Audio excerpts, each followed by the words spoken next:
Glória a Deus.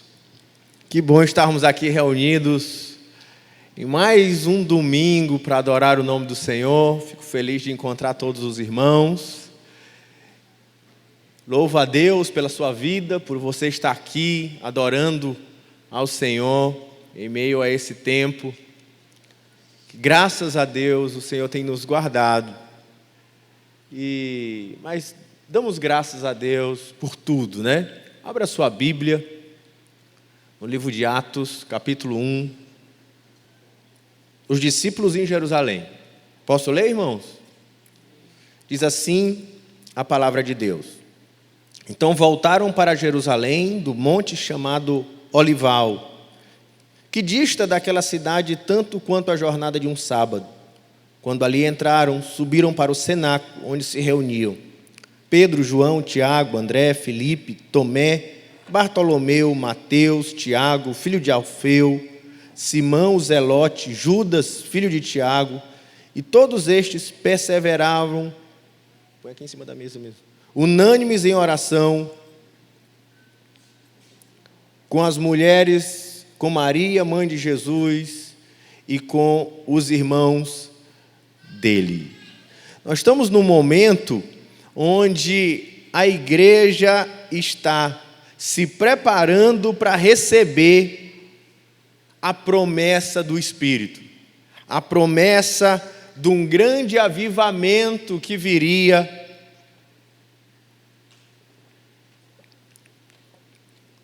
sobre o seu povo. E eles então se reúnem para orar em Jerusalém, à espera daquele grande avivamento. Por isso eu quero intitular a mensagem desse dia, desse domingo, Orando pelo Avivamento. O avivamento, ele normalmente é precedido por um povo em oração. Inclusive, eles estão num momento onde os primeiros versículos de Atos, como nós já sabemos, diz que Jesus começou a ensinar, começou a pregar, começou a viver e implantar o reino. E depois, isso no Evangelho de Lucas, mas depois ele dá continuidade às suas obras e ensinos através dos apóstolos. E quando ele diz que os apóstolos continuariam nessa obra, ele faz uma promessa. Ele diz: não muito depois desses dias, vocês receberão o batismo com o Espírito Santo. E eles estavam então na expectativa dessa promessa, porque quando essa promessa viesse, os apóstolos deveriam sair e testemunhar da ressurreição, testemunhar da mensagem do reino, inspirados pelo poder do Espírito Santo de Deus, de Jerusalém a todas as nações. E eles tinham recebido: se preparem, voltem para Jerusalém, porque o Espírito será derramado sobre vós. E o que eles fizeram entre a entrega da promessa e o dia de Pentecostes, onde o Espírito Santo foi derramado sobre a igreja? O que eles fizeram depois da ascensão de Jesus, ali no Monte das Oliveiras, e até Pentecostes, na descida do Espírito Santo? No verso que nós estamos lendo, especialmente no verso 14, diz assim: todos eles perseveravam unânimes em oração. E então, o que foi que eles fizeram entre a ascensão de Jesus e o derramamento do Espírito Santo? Eles perseveravam unânimes em oração. E como foi que isso aconteceu? Quando Jesus dá a promessa, ele diz: voltem para Jerusalém, entre o versículo 1 e o 11, e ele diz assim: e esperem a promessa. Então o que eles fazem? A partir do versículo 12 diz que eles voltaram para Jerusalém, conforme a palavra dada do nosso Senhor Jesus Cristo. Eles voltaram daquele lugar que era o monte chamado Olival, Monte das Oliveiras, e eles fizeram que diz assim, uma viagem de volta, ou uma jornada de volta para Jerusalém, o que nos parece entender, para nós brasileiros, não judeus, no ano de 2020, que eles fizeram uma grande viagem, mas não, a viagem de um sábado era uma viagem, era uma caminhada de, no máximo, que não passava de 1 quilômetro.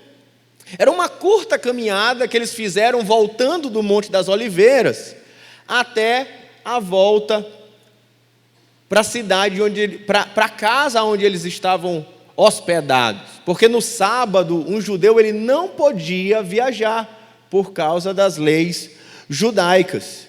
E diz que quando eles estão em Jerusalém, eles sobem para o cenáculo onde se reuniam. Eles estavam, o cenáculo é uma espécie de segundo andar das casas judaicas. É como se fosse o próprio telhado, que eles usavam também como aposento para festas, reuniões religiosas, ou até para receber um hóspede. E nesse caso, eles estavam provavelmente reunidos nesse aposento, naquele mesmo cenáculo, onde provavelmente, o texto não diz, mas que provavelmente era aquele onde aconteceu, 40 dias antes, aconteceu a última ceia, onde Jesus se preparou para a sua paixão e para a cruz, tendo o último momento, tendo a ceia do Senhor com os seus discípulos. Então eles estavam ali reunidos e transformaram aquela casa em uma casa de oração. E é interessante que o próprio Lucas, que foi quem escreveu Atos, ele também descreve isso no finalzinho do Evangelho de Lucas. Porque se aqui ele conta que Jesus foi assunto aos céus, depois eles voltam para Jerusalém, todos os discípulos, e eles começam a perseverar unânimes em oração. No Evangelho de Lucas, em Lucas 24, dos versos 51 a 53, já são os últimos versículos de Lucas, ele diz assim: ia se retirando deles, ou seja, quando ele também foi assunto aos céus, descrevendo a mesma cena ali, uma transição entre os dois livros, o primeiro livro de Lucas, o Evangelho, o segundo livro de Lucas, o livro de Atos, sendo elevado aos céus, então eles, adorando, voltaram para Jerusalém, tomados de grande júbilo, e estavam sempre no templo, louvando a Deus. É interessante que a maneira que ele descreve em Lucas e que ele descreve em Atos, ele dá ênfase a dois momentos diferentes.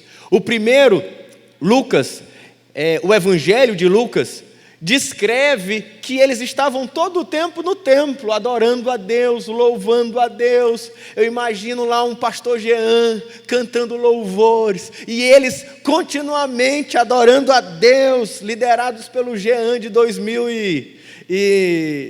anos atrás, e eles cheios de alegria no coração, cheio de júbilo.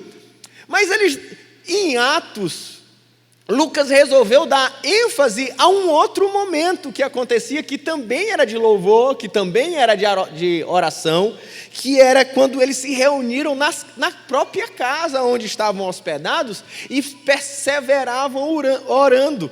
E John Stott, no comentário dele do livro de Atos, ele faz uma observação muito legal que eu fiz questão de trazer para vocês. Ele diz assim: era uma combinação saudável, louvor contínuo no templo e oração contínua nas casas. Era isso que eles faziam enquanto oravam, aguardavam, esperavam um avivamento. Eles estavam todo o tempo reunidos, louvando a Deus no templo, orando nas casas, louvando a Deus no templo e orando na casa. Esse calor por oração que está acontecendo aqui nos primeiros momentos da igreja, ela começa a ter um valor fundamental. A vida de oração para a igreja começou a ter uma ênfase que chega a se tornar uma prioridade na vida da igreja. Orar para eles era antes de tudo. Tanto que se você pega o próprio livro de Atos, Atos 1,14, pouquinho para frente, você vai olhar Lucas dizendo: e todos eles perseveravam unânimes em oração. Quando chega no 1,42, ele diz: e perseveravam na doutrina dos apóstolos. E uma das coisas que eles perseveravam eram nas orações. Quando você vai para o capítulo 3, no versículo 1, onde acontece aquele grande milagre no templo, na porta do templo, na porta chamada Formosa, Pedro e João estavam indo para o templo orar. No verso 24, eles, depois de passarem por uma perseguição e uma prisão, eles começam a orar e diz: ouvindo isso, no verso 24, unânimes levantaram a voz a Deus. E naquele momento o chão tremeu com a manifestação da presença de Deus. Atos, entre muitos, momentos, eu gosto especialmente de Atos 12, capítulo 12, versículo 12, que quando Pedro estava preso, a igreja estava orando na casa de Maria, mãe de João. Há um milagre. Pedro é solto milagrosamente da cadeia. E quando ele chega na casa de Maria, mãe de João, diz assim: resolveu ir à casa de Maria, mãe de João, cognomado Marcos, onde muitas pessoas estavam congregadas e oravam. Estar nas casas em oração, estar reunidos nas casas em oração, era uma das grandes máximas daquela igreja. E isso já se vê logo na expectativa do avivamento. Mas como eles oravam nessa expectativa do avivamento? Diz o texto que eles perseveravam unânimes em oração. Em primeiro lugar, eu quero dar ênfase para a palavra unânimes. Eles estavam unânimes em oração. Eles passaram a ser uma família, e essa família unida, ela era marcada por uma mesma paixão, ela era marcada por uma mesma fé, um mesmo impulso, uma mesma mente, um mesmo desejo. Eles eram como uma grande orquestra em harmonia, pessoas diferentes, mas quando elas se juntavam, elas tinham uma só voz, e essa uma só voz tinha uma das suas grandes manifestações na igreja unida em oração. Quem já assistiu aqui uma orquestra? Alguém aqui já assistiu uma orquestra? Tem violino, violoncelo, tem instrumentos de corda, instrumentos de sopro, às vezes tem piano, tem diferentes instrumentos. Mas quando você escuta uma só música, um só som, profundamente harmonizado. É essa a ideia da palavra, estavam unânimes em oração. E quem eram esses que estavam unânimes? Aí o texto diz, estavam 11 apóstolos. Entre os 11 apóstolos, não era 12 porque faltava um. Judas havia traído a Cristo e o conselho apostólico.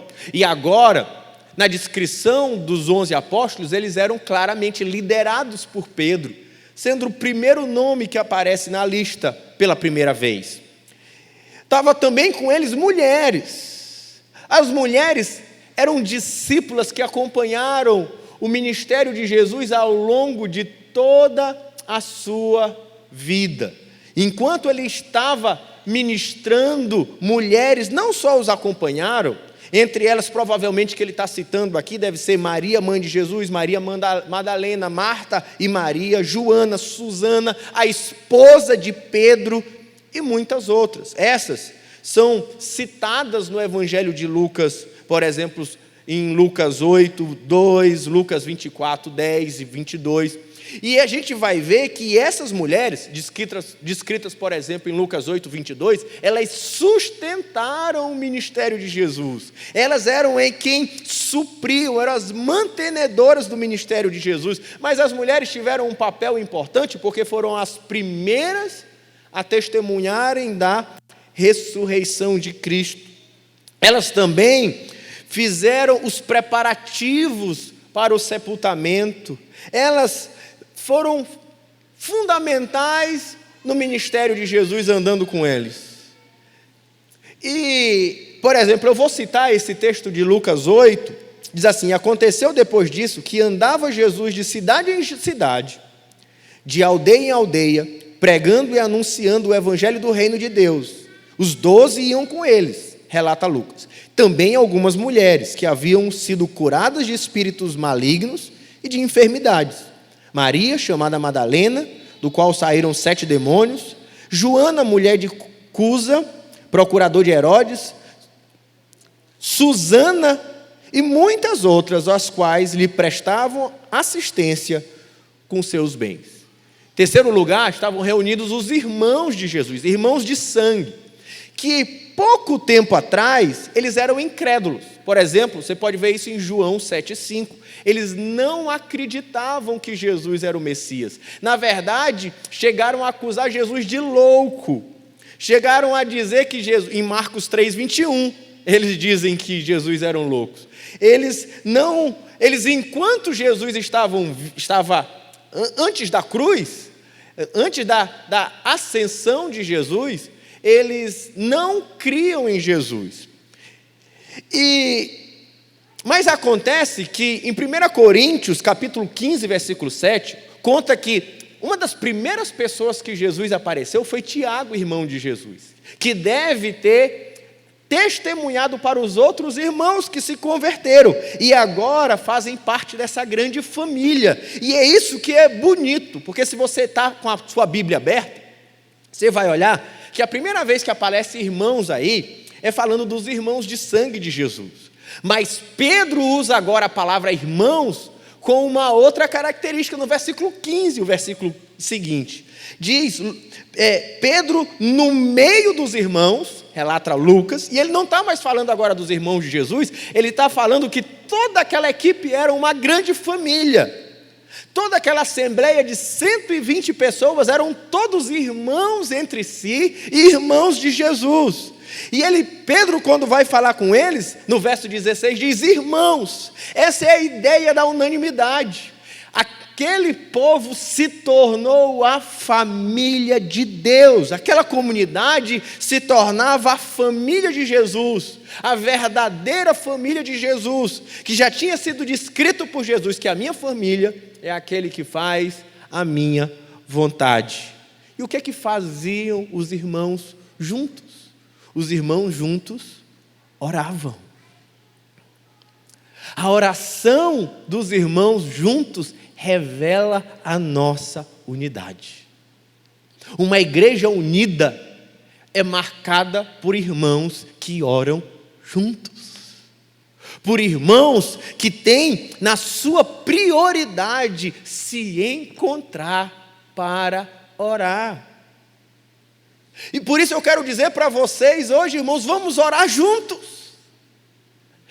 Orar juntos revela que somos uma família em Deus. Orar juntos revela que nós nos amamos. Orar juntos revela que eu me importo com você e que você se importa comigo. Orar por alguém é o maior presente que você pode dar para ela. A oração revela o tanto que nós nos importamos uns com os outros. Revela que temos a mesma fé, que somos da mesma família, que levantamos o mesmo nome, o nome de Jesus. Recentemente, o pastor Henrique, com Covid, foi internado. E eu tenho a minha listinha de oração no meu celular, que eu oro todos os dias por aquelas pessoas que estão na minha listinha de oração. E nesses dias eu estava orando pelo pastor Henrique, e eu ligava para o pastor Henrique, preocupado com ele no hospital. Na verdade eu ligava para a esposa dele, a pastora Fátima, querendo saber como estava o pastor Henrique, porque eu estava orando por ele. E uma dessas vezes que eu liguei, ela me manda uma mensagem de voz, na verdade para todo o grupo de pastores, chorando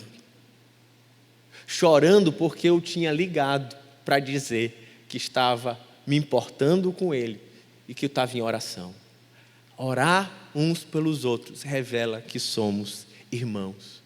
Mais do que isso, orar uns pelos outros nos mantém unidos, unânimes, une os nossos corações.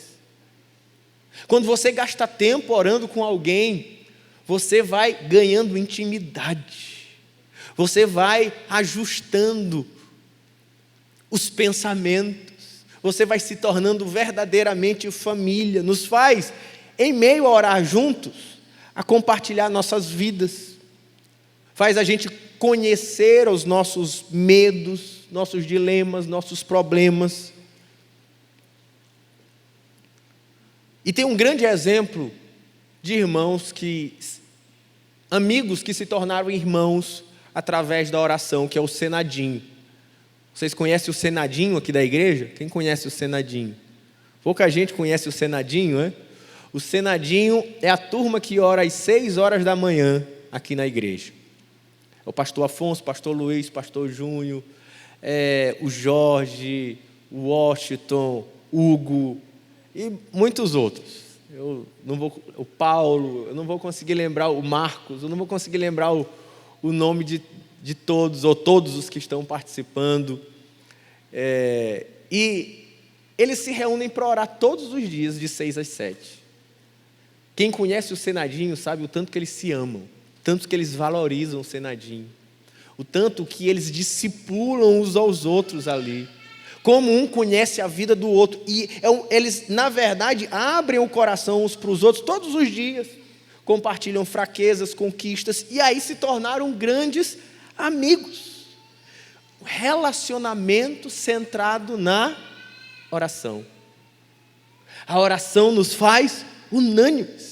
Quando uma família ora junto, irmãos, marido e mulher oram juntos, eles se unem cada vez mais. Pais que oram com os filhos unem os corações, porque orar nos mantém unidos. Vamos orar mais juntos, vamos orar mais nas células, vamos diminuir as outras coisas para ter um verdadeiro tempo de oração juntos na célula. Vamos orar mais no discipulado, fazer com que alguns dos nossos momentos sejam verdadeiros encontros de oração, ou em todo encontro nosso tenha um período significativo de oração. Precisamos orar mais nos nossos cultos, orar mais nos ministérios, o ministério de louvor, o ministério de recepção, a escola dominical, os professores. Precisamos, para estar unidos, nos juntar mais para orar. Os jovens que oravam todas as sextas-feiras, desanimaram agora no período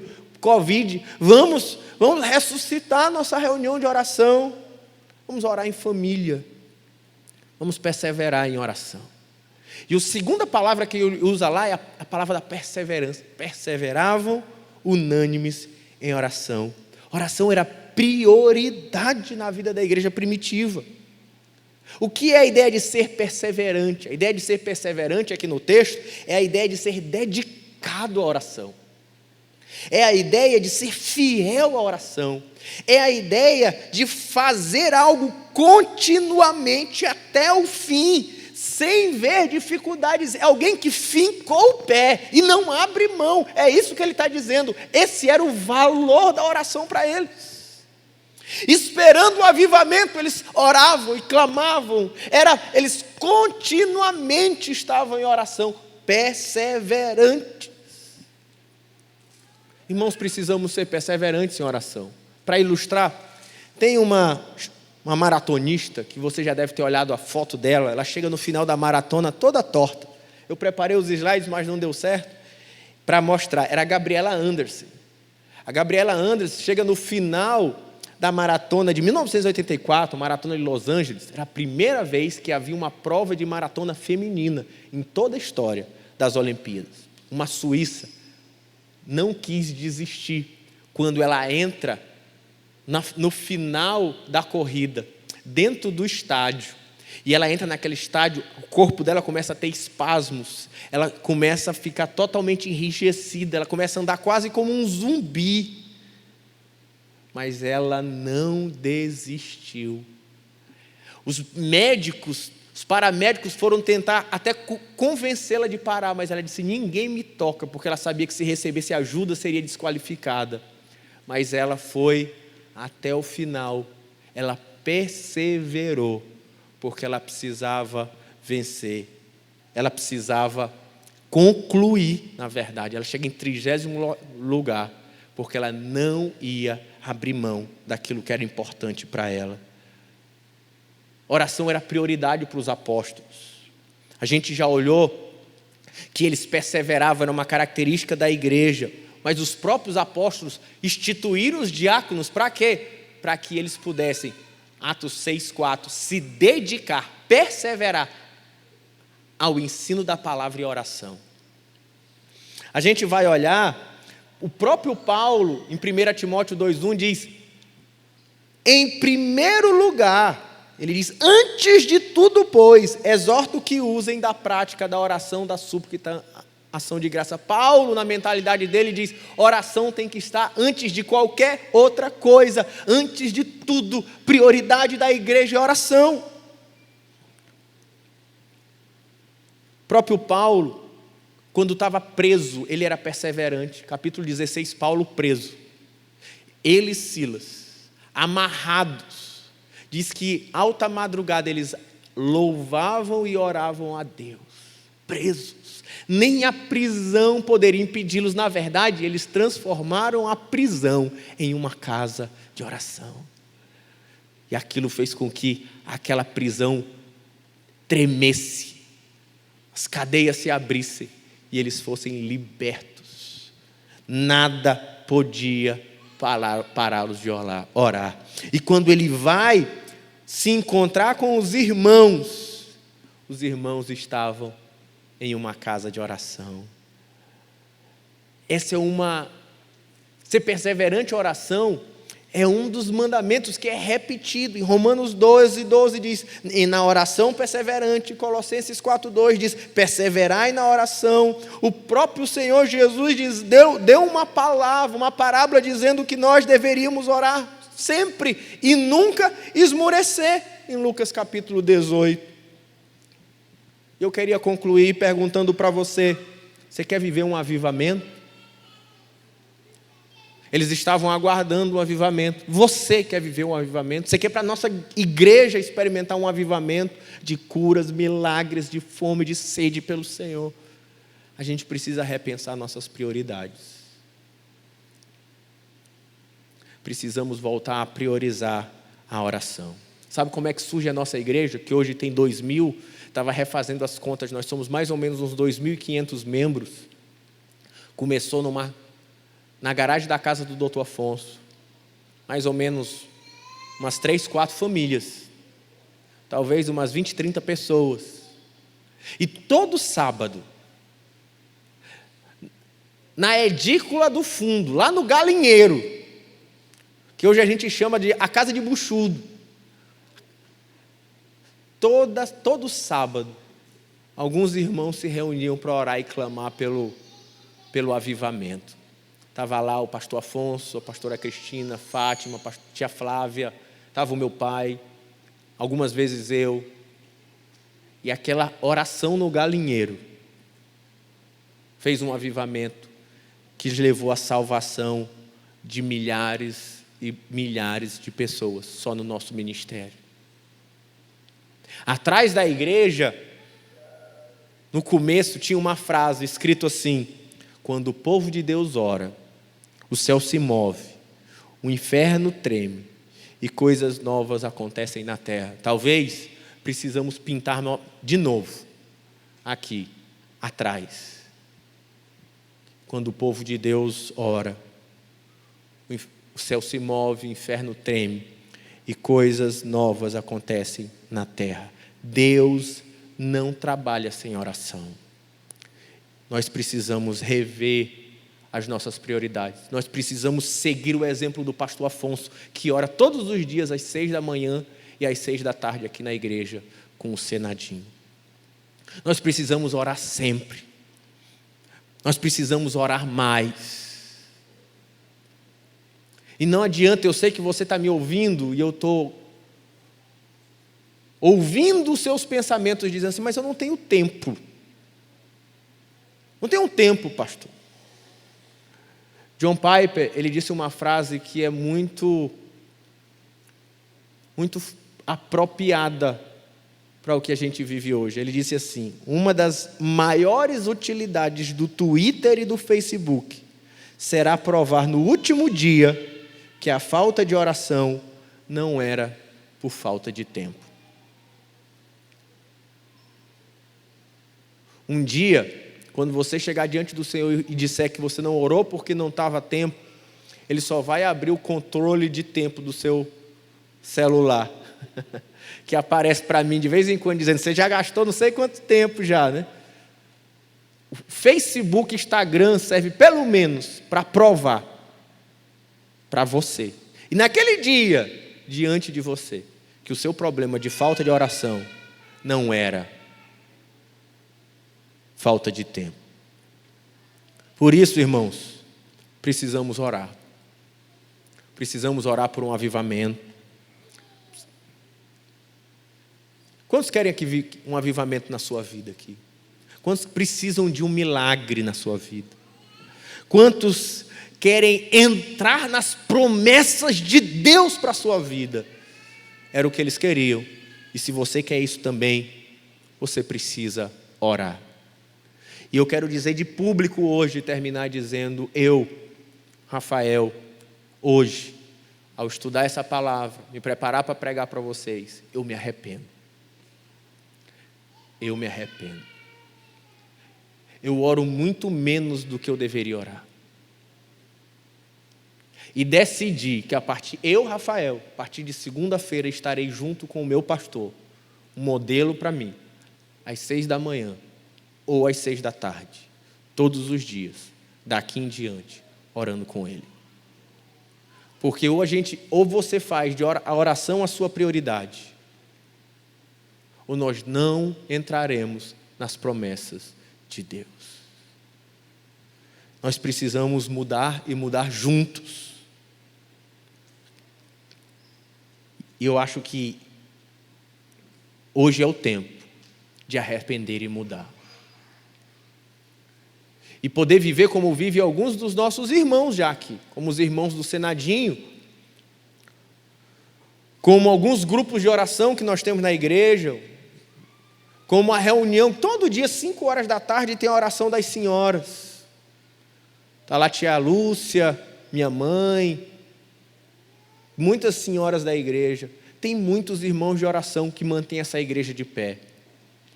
Mas mais do que termos irmãos de oração, eu e você precisamos orar, e orar muito mais. Baixe sua cabeça.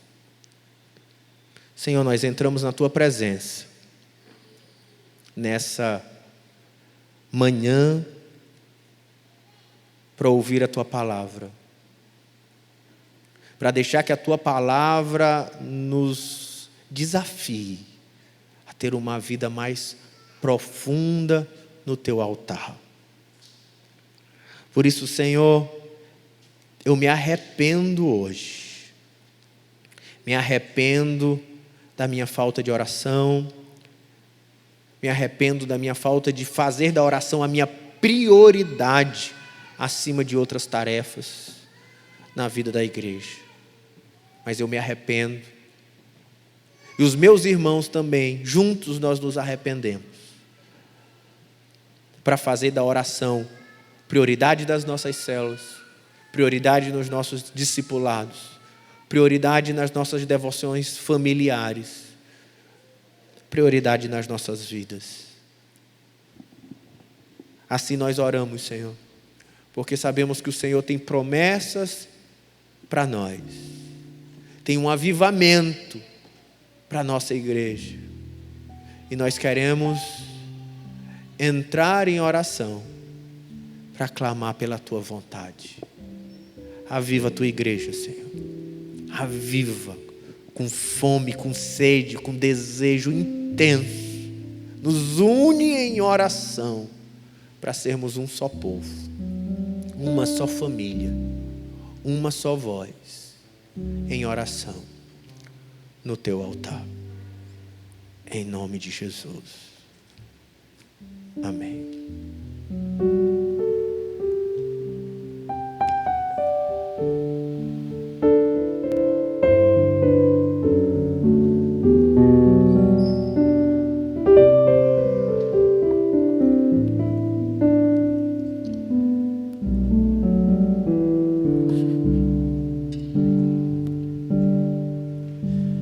Eu ando com meu Deus na rua,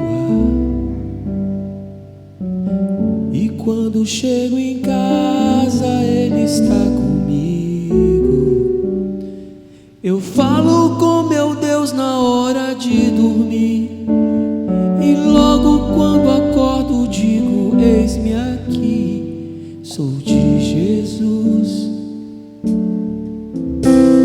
E mesmo atarefado sempre estou ligado,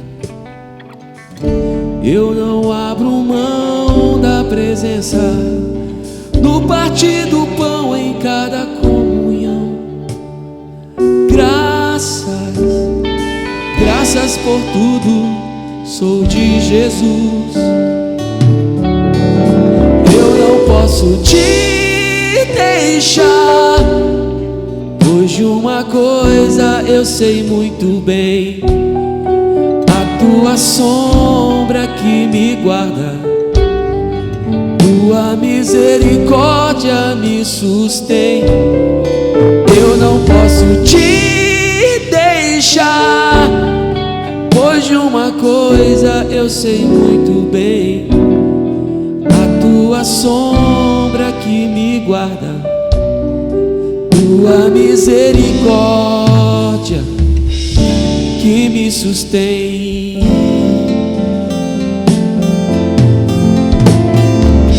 Vai, perdoa os meus erros e me ensina a perdoar.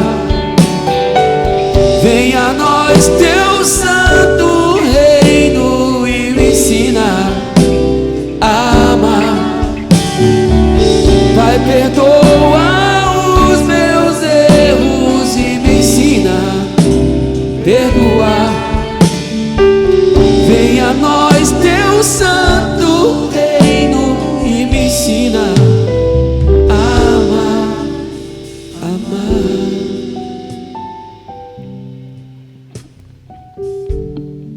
Senhor, nós estamos na tua presença agora, em oração, querendo fazer da oração prioridade, sabendo que o Senhor vai responder às nossas orações. Por isso já te damos graça, porque o Senhor tem resposta de oração para o teu povo, Senhor. Porque o Senhor é um Deus que ouve a nossa voz, um Deus que se importa com as nossas vidas, um Deus que se inclina para ouvir a voz do seu povo. E nós te adoramos por isso, meu Deus. E de já eu te peço por cada um dos meus irmãos que estão aqui ou dos que nos escutam nas redes sociais. Te pedimos que o Senhor abençoe cada um nas suas necessidades, naquilo que eles clamam agora no teu altar, dizendo: Senhor, ouve a minha voz. E eu clamo, meu Deus, responde o clamor do teu povo. Essa é a nossa oração, em nome de Jesus. E que o amor de Deus Pai, a graça do nosso Senhor Jesus Cristo e as doces consolações do Espírito Santo sejam sobre as nossas vidas hoje e para todos sempre. Amém.